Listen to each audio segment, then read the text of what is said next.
रामचरितमानस की जय। श्री तुलसीदास जी महाराज की जय। चित्रकूट धाम की जय। अवधपुरी धाम की जय। जय जय सीताराम।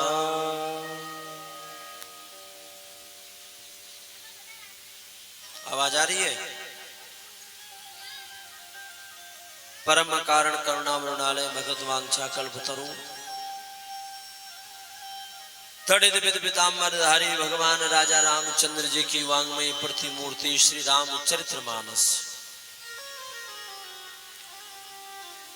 सज्जनों, जिस ग्रंथ का दर्शन मात्र करने से जीव के संपूर्ण पाप दूर हो जाते हैं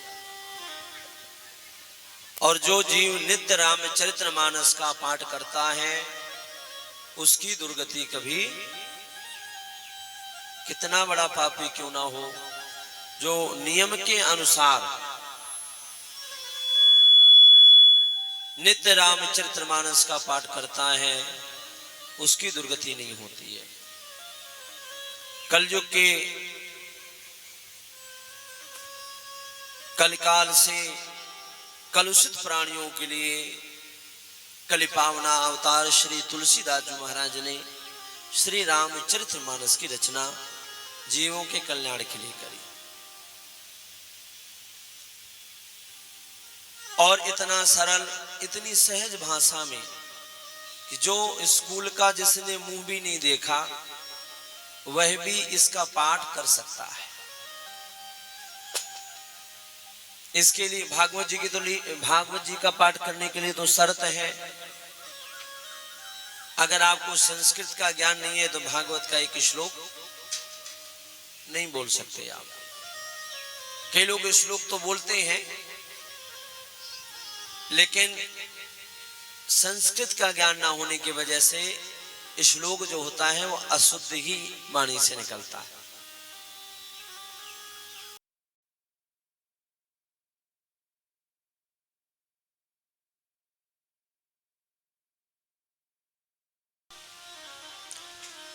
उसका अर्थ भी जीव जब ही समझ सकता है जब आपको व्याकरण का ज्ञान होगा। व्याकरण का अर्थ यही है, व्यक्रियन्ते व्युत्पादयन्ते इतिता व्याकरणा। सहज रूप में संस्कृत का बोध या श्लोकों का बोध हो जाए, जो ज्ञान करवाए वही व्याकरण है। तो भागवत आदि में तो शर्त है, लेकिन रामचरितमानस में कोई शर्त, दादा थोड़ा सा धीमा, थोड़ा हल्का सा, रामचरितमानस में कोई शर्त नहीं है। ऐसी पावन पवित्र कथा कलयुग के जीवों के कल्याण के लिए कलि पावना अवतार जो स्वयं भगवान वाल्मीकि के ही अवतार हैं, श्री गोस्वामी तुलसीदास जी, जिनको वाल्मीकि का अवतार कहा गया। और ब्रह्म ऋषि वाल्मीकि ने ही तुलसी का रूप लेकर के अपने जीवन से ऐसी लीला करके दिखाई। तुलसीदास जी की जो कथा आती है, पत्नी पर इतने आसक्त थे कि अपनी पत्नी के पीछे पीछे मायके तक, उसके अपनी ससुराल तक जा पहुंचे और उसकी पत्नी ने एक डांट लगाई, एक बार ही डांटा। भगवान प्रसाद जी, तुलसीदास जी की पत्नी ने एक बार डांट लगाई कि लाज न लागत आपको, दौड़े आयो साथ, दिख दिख ऐसे प्रेम को, कहा कहूं मैं ना। बीवी ने कहा, निकला शर्म है कि नहीं है? अरे एक दिन ना भयो, मैं मायके आ गई तो मेरे पीछे पीछे चले आए। तुलसीदास जी ने कही, मैं तुम्हारे बिना नहीं रह सकता, इतना प्रेम करता हूं तुमसे। तो पत्नी क्या कहती है, धिक धिक ऐसे प्रेम को, हे नाथ धिक्कार ऐसे प्रेम को, अस्थि चरम मम देह में तामे ऐसी प्रीत, और जो ये जो न होत रघुनाथ में तो होत न भव भय अस्थि मांस से बने हुए चमड़े से जितना आपको प्रेम है, यही प्रेम अगर रघुनाथ जी से आपका होता तो आपका भव रूपी बंधन कट गया होता। जय हो। क्या कहां पर भैया? बाहर आवाज थोड़ा बढ़ा दियो, बाहर की आवाज बढ़ा। चुंगा वगैरह आ रही है? आ रही है? जीतू शर्मा आ रही है? ठीक है, हाँ कोई बात नहीं, आ रही है।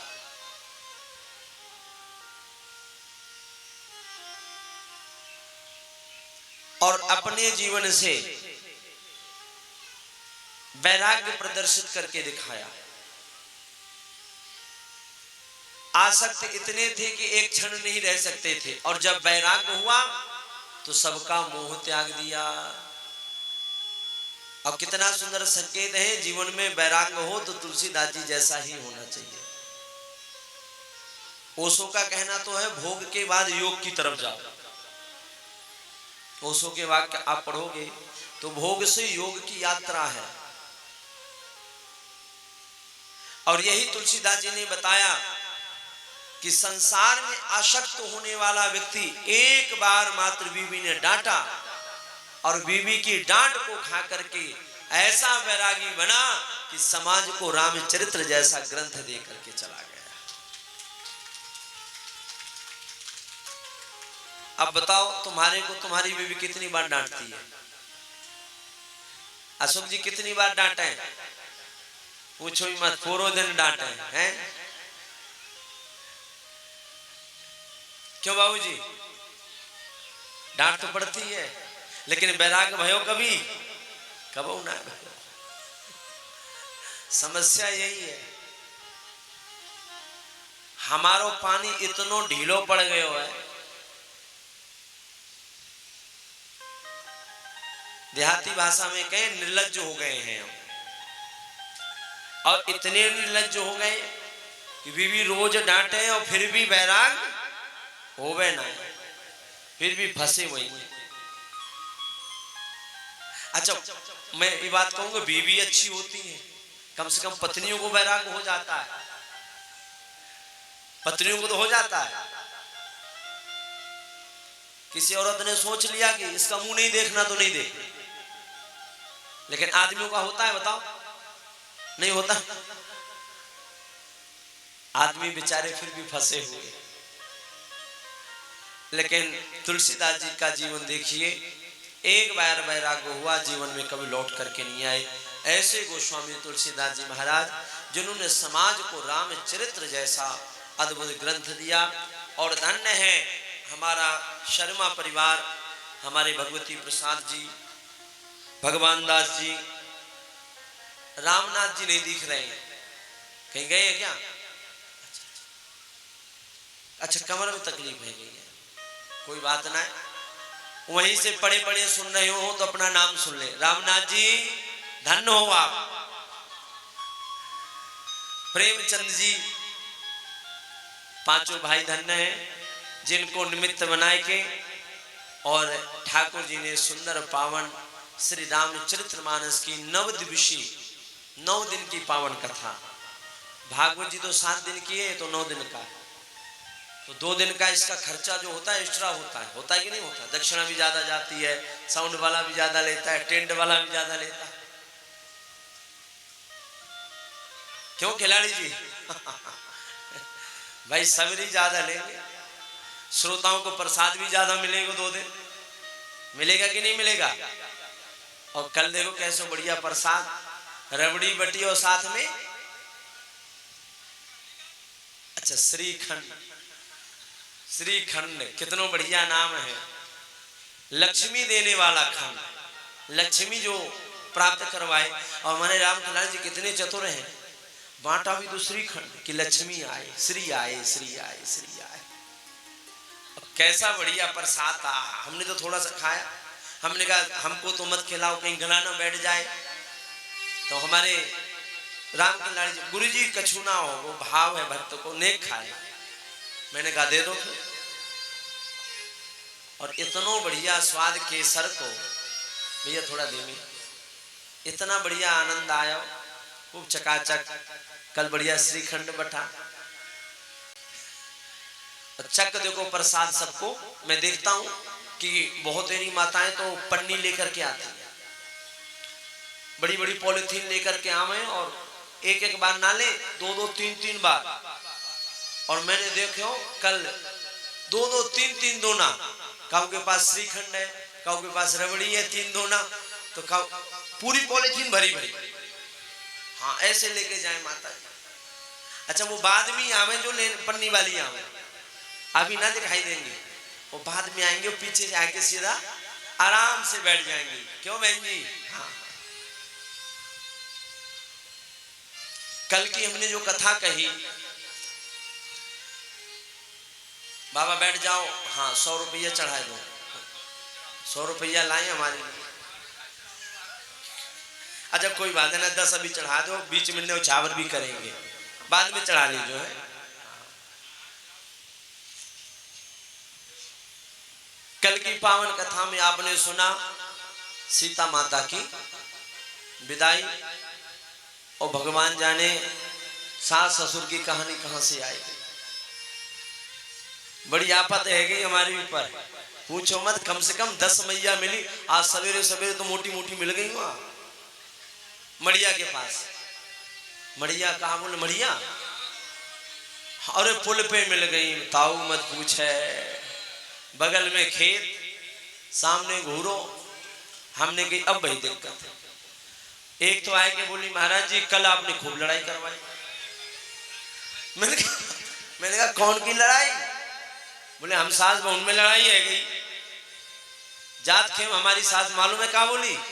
आज तो व्यास जी की बात बड़ी सुंदर अच्छी लगी होंगी।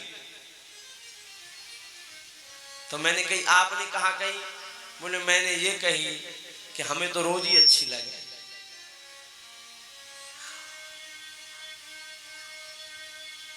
देखो मैंने सिर्फ एक पक्ष की बात नहीं कही थी। अगर बहुएं शिकायत कर रही हैं, कुछ सासें भी आई हमारे पास, वो भी शिकायत करे में लग गई कि महाराज जी सास की सेवा करें तो क्या करें, सास तिजोरी की चाबी लेके रखती है। थोड़ा धीमे भैया, कछु खावे को ना देवे, दूध घी में भी तालो मार दे। अब बताओ ऐसे सास के पैर छुए तो कैसे छूए? बहुतन की शिकायत थी मेरे मन में, आई बहुत सी माता, मैं झूठ नहीं बोल रहा आपसे। अब वो सब जानती भी है कि कौन कौन आई है, इसलिए वो सब हंस रही है बेचारे। अब नाम इसलिए नहीं लेंगे क्योंकि है सके कल शाम को फिर लड़ाई हो जाए, नाम ना लेंगे। पर आई थी। ना ना ना बिल्कुल हाथ मत उठाना, सासू माँ बैठी होंगी है। तो बड़ी समस्या महाराज। मैंने कही बहन ऐसा है कि हमने एक बात तो बोली नहीं, हमने ये बोला अगर समाज की हर सास कौशल्या जैसी होगी तो हर सास हर बहू सीता जैसी बनेगी। पर पहले बनने की आवश्यकता किसको है? सास को। किसी की बेटी आपके घर पे आई मान लो, तो जैसा प्रेम अपनी बेटी से करते हो, अपने बच्चों के प्रति कैसा भाव होता है? भले बूढ़े हो जाएं, लेकिन क्या सोचते हो? कोई गलती भी हो जाती है तो यही अरे बच्चा है कोई बात ना, बालक बुद्धि। मन में भाव होता है कि नहीं होता है? अपना बेटा अपनी बेटी बेटी बालक है और दूसरे की आ गई तो क्या कहते हो? अरे इतनी बूढ़ी है गई है, तेरे माँ बाप ने कछु ना सिखाए। बोलती हो कि नहीं बोलती हो? एक घर में एक सास बहू रहती थी, ध्यान दो, सास बहू रहती थी। कुछ लोगों का स्वभाव बन जाता लड़ने का। कुछ ऐसी माता होती हैं कि उनका स्वभाव ही, उनको कितनों भी आप समझाओ पर वो। एक सास बहू रहती थी, नई नई बहू आई घर में, तो बेचारी ने नमक एक दिन कढ़ी में ज्यादा डाल दिया। अब जब नमक ज्यादा हुआ तो सासू माँ ने 1000 बातें सुनाई। तो थोड़ा और धीमा करना। तो माँ ने कही कि सास ने बातें सुनाई तो बहू शांत रही, बहू शांत रही। अब दूसरे दिन बहू ने बड़े सोच विचार करके पकवान बनाए, कड़ी बनाई, सब्जी बनाई और बड़े हिसाब से नमक डाला। और जब दूसरे दिन सास ने खाया तो फिर उसको गाली गलौज, फिर बातें करने लगी। तो बहू ने एक बात पूछी, बोले मैया एक बात बता माता जी, मम्मी जी, कल तो कोई बात ना है, कल नमक ज्यादा था, कल तो तेरी बात समझ में आई, तने गाली दी, पर भाई आज क्यों गाली दे रही है? तो उसने कहा, बोले अगर तुझे प्रॉपर तरीके से बनाना आता था तो तूने कल का भोजन क्यों बिगाड़ा? आया समझ में? बोले आता है तो क्यों बिगाड़ा?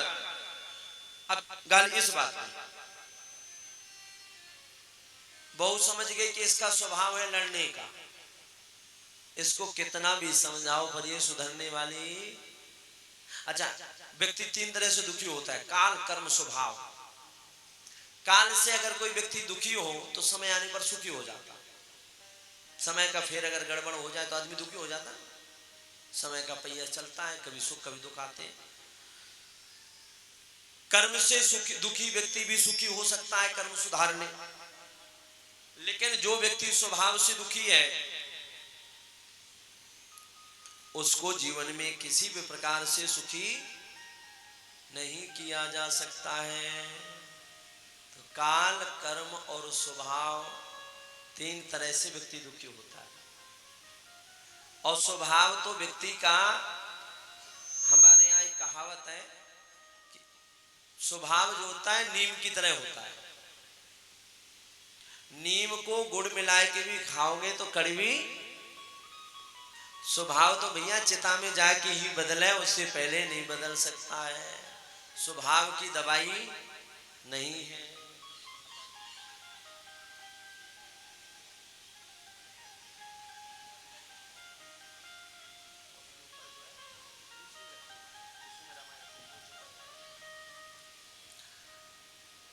तो जो व्यक्ति स्वभाव से दुखी है उसको सुखी करने का कोई तरीका ही नहीं है। हाँ, एक तरीका है, मैं आपको बताऊं। अगर घर के क्लेशों को शांत करना है तो आप बहुओं को भी सीता जैसा ही बनना पड़ेगा। एक घर में बहुत ज्यादा लड़ाई होती थी सास बहू की।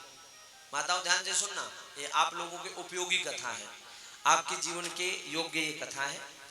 तो सास बहुओं की खूब लड़ाई होती थी उस घर में। नई नई बेटी का विवाह हुआ, बेटी विवाह करके पहुंची। अब इतनी लड़ाई कि बेटी ने निर्णय ले लिया कि या तो मैं छोड़ के चली जाऊंगी या फिर मैं मर जाऊंगी, आत्महत्या कर लूंगी। पिताजी वैद्य थे। अब घर पहुंची और माँ ने जाके अपने पापा से कही कि पापा जी, तो वैद्य जी ने कहा हाँ बेटा बता। बोले ऐसी कोई दवाई दे दो कि मेरी सासू मां मर जाए। क्या करना है?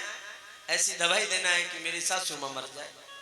आपके पास तो दवाई है, और ऐसी दवाई दो कि कम से कम 6 महीना लगे, ताकि किसी को शंका ना हो कि मैंने उसको मारा है। कोई छोटी ऐसी चूरन कोई बना के दो कि थोड़ो सो चाय पे मिलाए दूं, सासू को दे दूं, और धीरे धीरे काम भी खत्म हो जाए और शंका भी किसी को ना हो। तो पिताजी ने कहा कि अच्छा, पर किसी को शंका नहीं होनी चाहिए। तो पिता समझदार था, मैं ये नहीं कहता, लेकिन कई बार जो है अगर बच्चे गलती करें तो बुजुर्गों का कर्तव्य है उनको समझाएं। पर कई बार ऐसा माहौल होता है कि समझाने से भी कार्य नहीं चलता है। अब बेटी ने निर्णय ही ले लिया कि मैं अगर जाऊंगी, जब तक वो सास है जब तक नहीं जाऊंगी, उसका निर्णय। तो पिताजी ने कहा बेटा मैं तुझे एक दवा देता हूं, ये 6 महीने में रोज मिलाना चाय पे, और चाय पे मिला मिला के थोड़ा थोड़ा देना, और 6 महीने बाद तेरी सास परलोक संवार जाएगी। और सासू माँ चलेंगे, फिर आराम से तेरा राज्य निष्कंटक हो जाएगा। निष्कंटक राज को मतलब कोई कांटा बचेगा ही ना आया। बोले ठीक है। अब पहुंची घर। अब जब पहुंची महाराज, तो अब सास बहू की लड़ाई तो लड़ाई। अब सास कहाँ आंख देखने वाली थी, उसको आई नहीं कि फिर अच्छा सास, कई सासों का स्वभाव होता है, बहू चली जाए तो बड़ी खुश होंगी, और बहू आए गई सोई मुंह जो है बन गया, और 2.5 किलो का मुंह बना के बैठ गई। बहू को गुस्सा तो बहुत आवे, लेकिन अब उसने सोचा कि कोई बात नहीं, 6 महीने की तो बात है, 6 महीने के बाद तो हम ही रहना है इस घर में, तो गुड़िया चली जाएगी। तो माने जैसे पिताजी ने कहा उसने वैसे ही किया। उसने जो है थोड़ा सा चूरन लिया और लेकर के चाय पे पिलाना शुरू किया। अब 1 महीने तक यही शेड्यूल नियम चलता रहा। अच्छा जब नियम चला तो अब सास जो थी, अब सास कुछ कहती थी तो बहुत शांत हो जाती थी। क्यों शांत हो जाती थी? क्या कोई बात नहीं, 5 महीने की तो बात ही है, 5 महीने बाद तो वैसे भी ये चली जाएगी हैं? जब ये बेचारी चली जाएगी तो फिर कौन बात सुनाएगा। अब धीरे धीरे समय और चलता गया। अब 4 महीने हो गए। अब स्वभाव जब देखा कि बहू कुछ उत्तर ही नहीं दे रही है, तो धीरे धीरे सास का भी स्वभाव, यही स्वभाव की दवाई है और कोई दवाई नहीं है। तर्क करोगे तो तकरार बढ़ेगी, और समर्पण कर दोगे तो जीवन में प्रेम बढ़ेगा। तर्क से तकरार ही बढ़ती है। तू मैं अगर उसने कहा यूं, तुमने कहा क्यों, तो यूं और क्यों में बात बढ़ती जाएगी, शांति होने वाली। तो अब बहू को, सास को लगी कि अब जब ये इतनी सीधी है गई मेरी बहू की, कोई उत्तर ही नहीं देती है, तो अब धीरे धीरे सास का भी स्वभाव बदलना। अब तो महाराज इतनी मीठी सास हो गई, जहां नमक से भी ज्यादा खारी लगती थी, अब तो चीनी से भी ज्यादा मीठी लगने लग गई बहू। अब दोनों एक दूसरे को, जहां एक दूसरे की खून की प्यासी थी, अब दोनों एक दूसरे से इतना प्रेम करती हैं, इतना प्रेम करती हैं खिलाड़ी जी, कि अब एक दूसरे के बिना रहती नहीं। इतना प्रेम अशोक जी हुआ। अब जब दोनों में प्रेम हो गया, अब मात्र 10 दिन रह गए। उसने सोचा कि पिताजी के पास अगर मारने की दवाई है तो कुछ ना कुछ दवाई होगी जिससे मेरी सासू मां बच जाए। पहुंची पिताजी के पास, रोवे लग गई। पिताजी ने कही बेटी कहाँ भयो? बोले पिताजी, बोले बता तो सही क्या बात है? बोले पिताजी ऐसी कोई दवाई दे दो कि मेरी सासू मां ना मरे, मेरी सासू मां जिंदा, ऐसी कोई दवाई दे। बोले क्यों, तू तो चाह रही कि तेरी सासू मां मर जाए? बोले पिताजी पहले चाह रही पर अब ना चाह रही, अब तो चाह रही हूं कि वाकई उम्र इतनी लंबी हो कि मेरी भी लग जाए। पिता हंस पड़े, और पिताजी ने मुस्कुरा करके जवाब दिया कि बेटी तूने क्या सोचा था कि मैं इतना बेवकूफ हूं जो अपनी बेटी के घर को,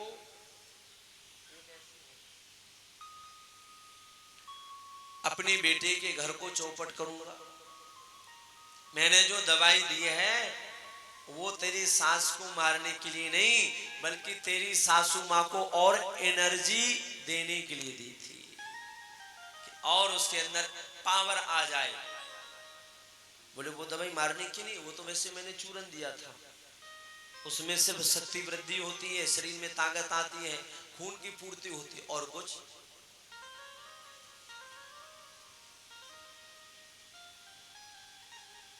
और जब देखा कि अब जो है पूर्ण रूप से माहौल शांत हो गया, तो बड़ा पिता प्रसन्न हुआ। कहने का मतलब यही है, ये कथा यही संकेत करती है बहनों कि जीवन में समर्पित होना सीखिए एक दूसरे के प्रति। जब तक आप एक दूसरे को नहीं समझेंगी, जब तक कोई कार्य होने वाला, पहले आप दोनों को एक दूसरे को समझना पड़ेगा। जब एक दूसरे को समझ जाओगी तभी आप, और देखो जीवन में ध्यान रखिए, जिस घर में प्रेम होता है, 3 शब्द हैं, ध्यान देना, तीन शब्द हैं, परिवार, प्रेम और परमात्मा। परिवार, प्रेम और परमात्मा, और राशि भी तीनों की एक है, एक ही राशि है। जिस परिवार में प्रेम होगा उस परिवार में परमात्मा आता है, इसका संकेत यही है। इसलिए परिवार में प्रेम बनाइए, परिवार को बांटने का प्रयास नहीं करना चाहिए। जिस परिवार में प्रेम होगा, पति पत्नी में प्रेम होना चाहिए। घर में कोई अतिथि आ जाए उसका स्वागत करिए, नाक मत सिकोड़िए। आजकल बहुएं क्या करती हैं, घर में कोई आए के बैठ जाए, महाराज इतना बड़ा मुंह फैला के बैठ जाता है। क्यों? बोले अपने लिए रोटी बनाना तो मुश्किल है, ये और आ गए घर में बैठ गए। आजकल तो किसी के पास टाइम ही नहीं है। पहले के समय में हम देखते थे कि मामा जी आ गए तो 10 दिन रुकते थे। होता था कि नहीं होता था?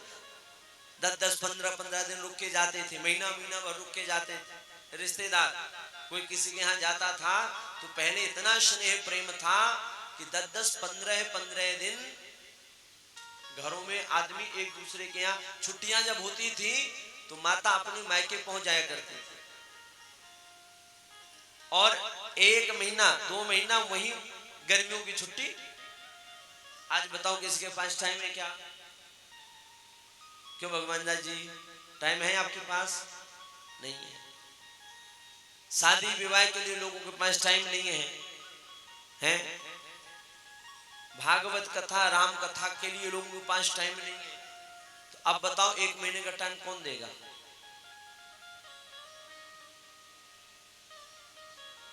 और 1 महीने 2 महीना रुक करके जाती थी, और सास वो भौजाई और क्या बोलते हैं ननंद में बड़ा प्रेम होता था।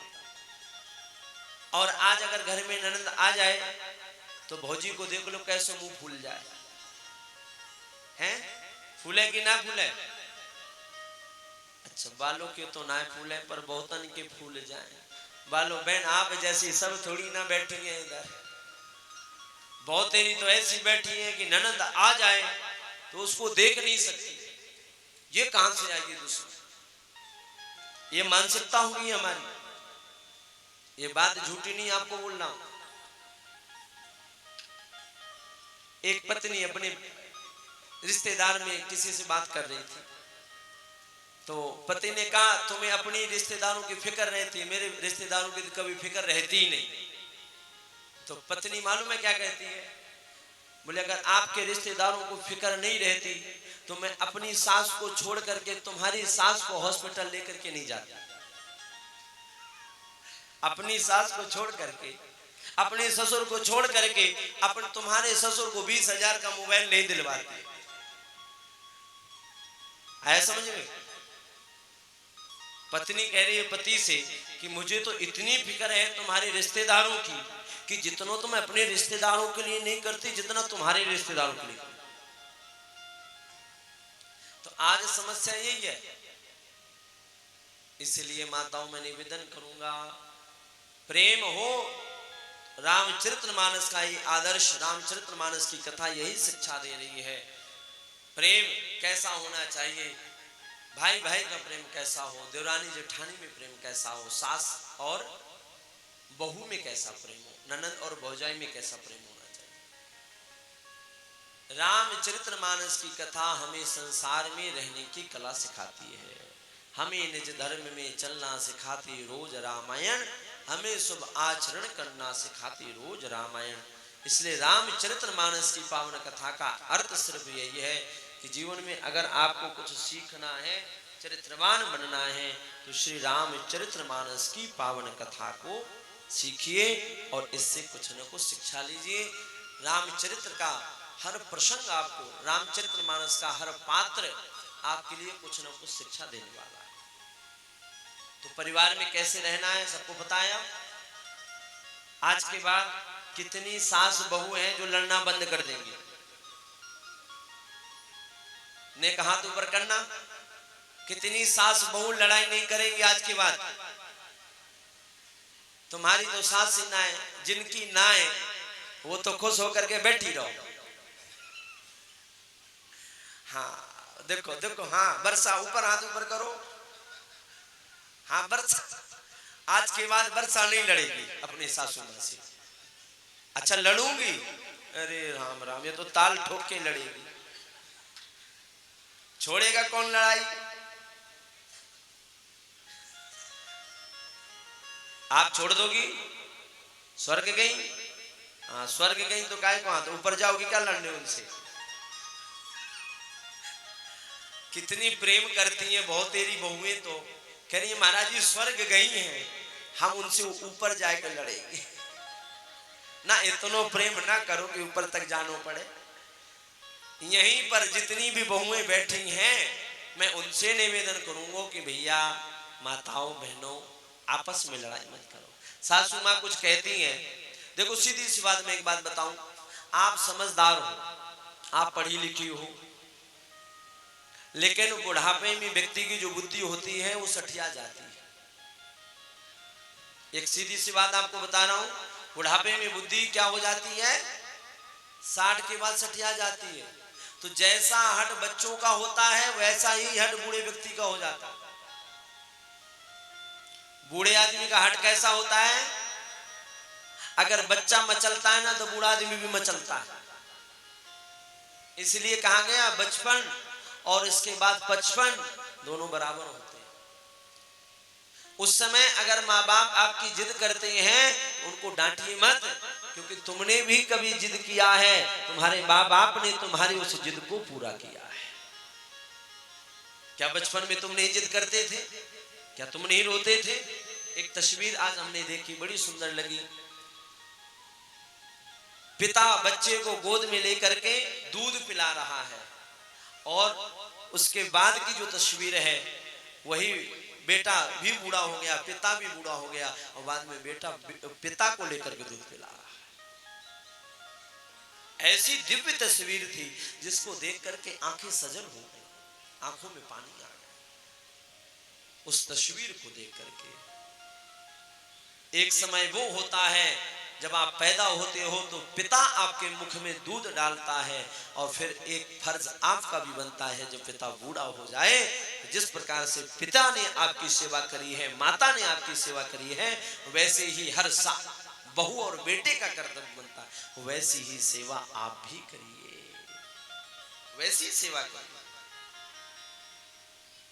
अरे लड़ाई करना है तो बराबर में करो। बुढ़िया से क्या लड़ रही हो? 80 साल की बुढ़िया है, कमर टूट गई है बेचारी की, सिर्फ मुंह ही उसका चल रहा है और तो कुछ है नहीं उसके पास। अब ये माता जी बूढ़ी बड़ी है, इनसे लड़ाई करोगे तो क्या मिल जाएगा तुम्हें? लड़ाई करनी है तो देवरानी देवरानी लड़ो, पहलवानी करनी है, मां पता चलेगी कितनी ताकत तुम में और कितनी वापे। वह बुढ़िया से लड़के कहां मिलेगा? कुछ मिलेगा बताओ?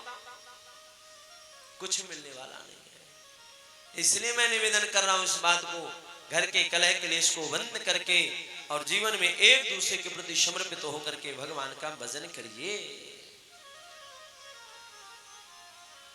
अब गोस्वामी तुलसीदास जी श्री रामचरितमानस का अयोध्या कांड प्रारंभ कर रहे हैं। रामायण को क्या कहा गया है, ध्यान से सुनना। रामायण सुर तरु की छाया। रामायण कल्प वृक्ष है। इस वृक्ष के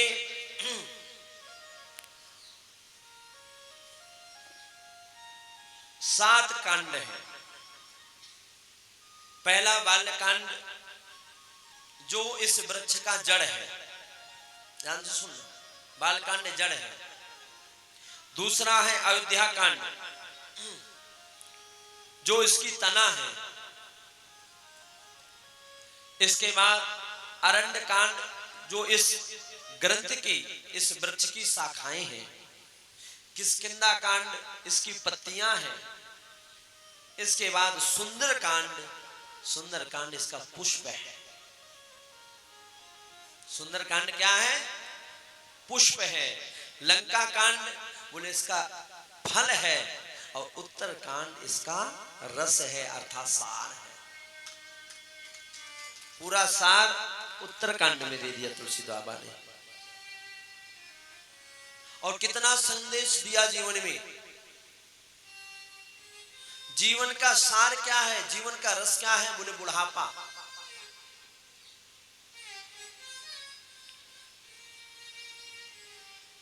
इसलिए उत्तरकांड में भक्ति का, ज्ञान का, वैराग्य का, ज्ञान की ही चर्चाएं। उत्तरकांड ज्ञान कांड है, पूरा ज्ञान ही ज्ञान भरा हुआ है, उसमें और किसी कथा नहीं है। न राम रावण का युद्ध है, न राम रावण का वध है, न रावण का वध है, न किसी राक्षस की कथा है, उसमें ज्ञान की कथा है। कहने का मतलब यही है कि एक अवस्था ऐसी आती है बुढ़ापा, जिसमें जीव को सिर्फ ज्ञान ही अच्छा लगता है, उसके सिवा भगवान ही अच्छे लगते हैं, उसके सिवा कुछ। अच्छा, ये स्थिति कब जीवन में आएगी? बोले जब आपका बाल्यकांड मजबूत होगा, अर्थात जब आपके जीवन की, घर जब बनाते हैं, घर की अगर नींव कमजोर है तो दीवार मजबूत नहीं हो सकती है। पहले जीवन में ध्यान, इसलिए सबसे बड़ा कांड अगर रामचरितमानस का है तो सबसे बड़ा कांड है बाल्यकांड, बाकी तो सब छोटे छोटे। इसके बाद है दूसरे नंबर पर अयोध्या कांड। कहने का तात्पर्य है कि जीवन का आपका बाल्य कांड मजबूत होना चाहिए, अर्थात बच्चों के बचपन को सुधार दीजिए। बचपन अगर बच्चे का सुधर गया तो गारंटी है युवा अवस्था और बुढ़ापा सब सुधर जाएगा। इसका उत्तरदायित्व किस पर जाता है? मां पर जाता है। मां प्रथम गुरु है, इसलिए मैं निवेदन करूंगा माताओं से, बच्चों को संस्कार अच्छा देने का प्रयास करिए। आपके बच्चों को संस्कार कब तक दिए जा सकते हैं? क्योंकि बच्चों की बुद्धि जो होती है कोमल पत्ती की तरह होती है। बच्चा 5 वर्ष तक बच्चे से प्रेम करो, लालित पंचवर्षाणी। इसके बाद 5 से 15 तक बच्चे को डांटिए, फटकारिए। शास्त्र कह रहा है 10 वर्षाणी ताड़े अप्राप्ति तो 16 वर्षे। जब 16 वर्ष का बच्चा हो जाए, जवान हो जाए, तो इसके बाद अगर आप सुधारने का प्रयास करोगे तो वो सुधरेगा। अभी ये फूल है, फूल का पत्ता है, अभी ये कोमल है, हम जैसा चाहेंगे वैसे मुड़ जाएगा। पान का पत्ता जैसा चाहोगे मुड़ेगा, अगर कोमल है जब तक गीला है। सूख जाता है तो क्या मुड़ता है? बोलो, टूट जाता है। कोरे कागज में कुछ भी लिखा जा सकता है, लेकिन जो कागज भरा हुआ है क्या उसमें लिख सकते हो? बचपन कोरे कागज की तरह होता है, जो लिखोगे लिख जाएगा, और बचपन का लिखा हुआ जीवन भर काम आता है। बचपन का संस्कार जीवन भर काम आएगा, और बचपन में अगर बच्चों को अपने संस्कार नहीं दिया तो जीवन में ध्यान रखना, फिर कोई कांड उसके जीवन का सुंदर नहीं हो सकता है। अगर चाहते हो कि उसकी अवस्थाएं सुंदर बने, उसके जीवन में भी सुंदर हो, सुंदर कांड आए, उसके जीवन में भी उत्तर कांड आए, अर्थात उसके जीवन में ज्ञान उसको मिले, ब्रह्म की प्राप्ति हो, ईश्वर की प्राप्ति हो, तो उसके लिए बच्चों को ज्ञान अवश्य दीजिए। आजकल हम बच्चों को उल्टा सीधा ज्ञान देते हैं, देते कि नहीं देते? बोलो। एक मैं बहुत अच्छी कथा सुनाऊं। एक गांव में एक किसान रहता था। किसान का एक ही बेटा था, उसने पढ़ा लिखा करके बच्चे को आईएएस बनाया, बड़ी मेहनत करी। बच्चा बेचारा किसी तरह से, उसने भी मेहनत की और पिता ने भी मेहनत करी, और बाद में बेटा जो है अच्छे पद को पा करके, बेटे का विवाह हो गया था, गांव में बहू रहती थी, बच्चे भी हो गए थे। उसने अच्छी सोसाइटी में, आईएएस आईपीएस अधिकारी तो सोसाइटी अच्छी होगी, स्वाभाविक है, डीएम एसडीएम तो अच्छी सोसाइटी में रहेंगे, तो सब वहां पर पढ़े लिखे लोग रहते थे। उसने अपने पिताजी को एक चिट्ठी भेजी कि पिताजी, अब यहाँ पर रोटी बनाने में बड़ी प्रॉब्लम होती है, होटल का कब तक खाएंगे, होटल का ज्यादा खाएंगे तो बीमार पड़ जाएंगे।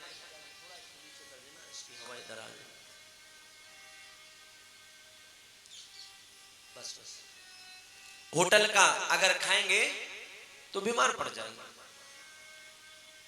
और बच्चे भी बड़े हो गए हैं तो पढ़ाने का भी समय है, बच्चों का एडमिशन भी करवाना है अच्छे स्कूल में।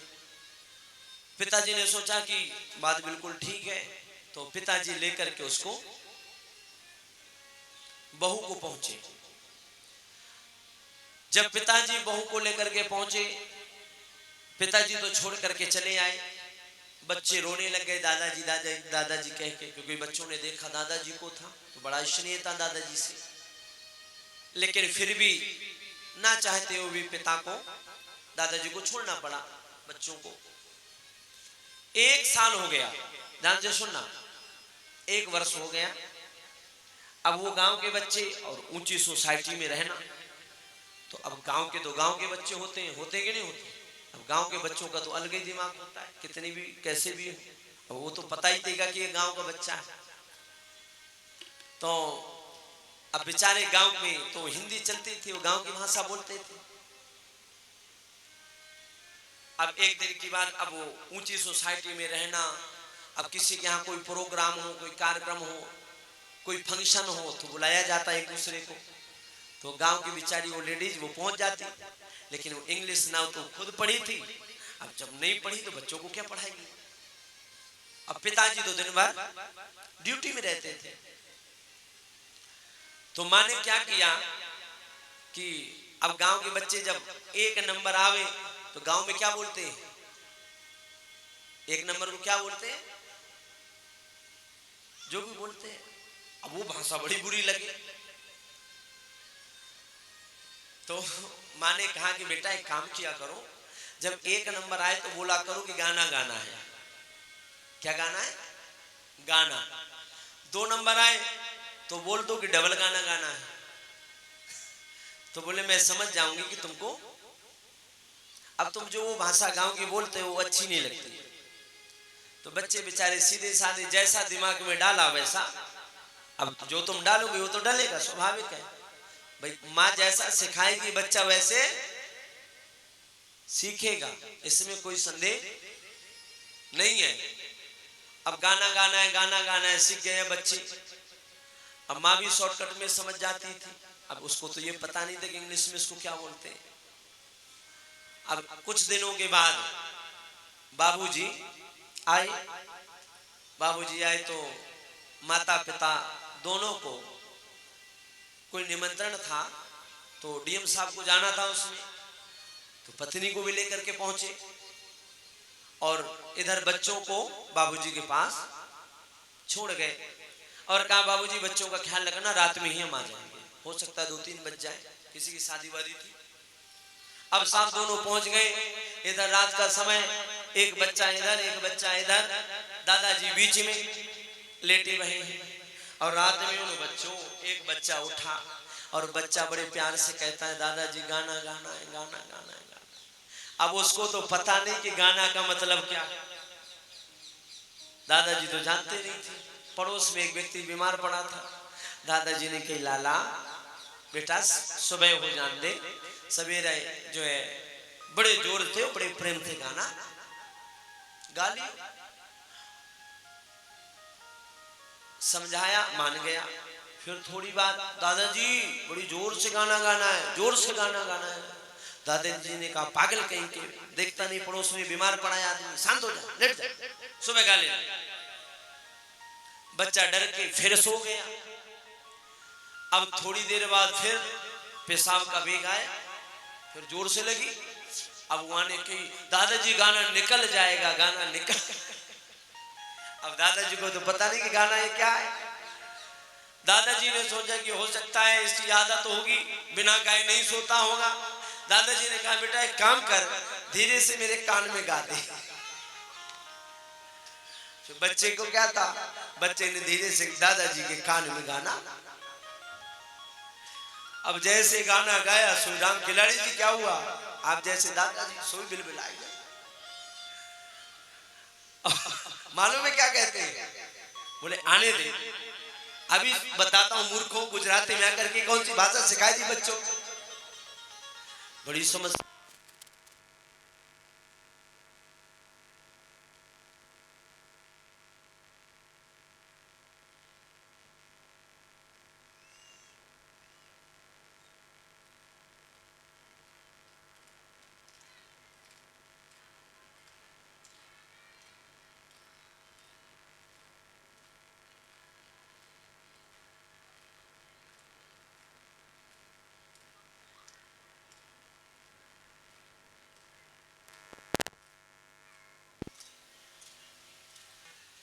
सिरा दे। कहने का मतलब है ऐसा संस्कार